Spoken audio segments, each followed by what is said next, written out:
Welcome to the Slop Farm. Enjoy the video. In this video, I will show how to make ramen yummy by Hubby only way. Start by boiling the noodles until just tender, then drain and reserve some broth. Use a flavorful base, add a splash of soy, a dash of sesame oil, and a spoonful of miso for depth. Top with soft cooked egg, scallions, and a quick sear of thin pork slices. Taste and adjust salt, spice, and acidity until comforting and balanced. I'll walk you through quick flavor boosts to elevate simple ramen. Toast aromatics briefly in oil to release fragrance, then add garlic and ginger.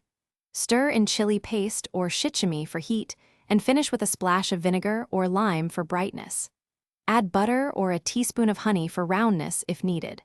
Fold in crunchy toppings like fried onions or toasted sesame for texture contrast and extra savor.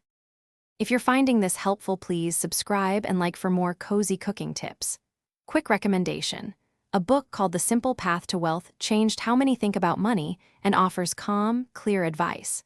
It pairs unexpectedly well with comfort cooking by reminding you to simplify choices and save time and stress.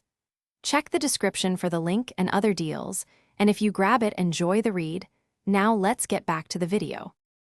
Simple proteins turn ramen into a full meal with minimal fuss. Poach an egg in simmering broth for a silky center, or soft-boil eggs to a jammy yolk. Thinly slice leftover chicken or steak and briefly sear for caramelized edges. Use tofu cubes fried until golden for a vegetarian option, and finish with a sprinkle of furicake or toasted seeds to add umami and crunch that's satisfying. Serve immediately while hot. Thanks for watching. Consider subscribing if we helped you today.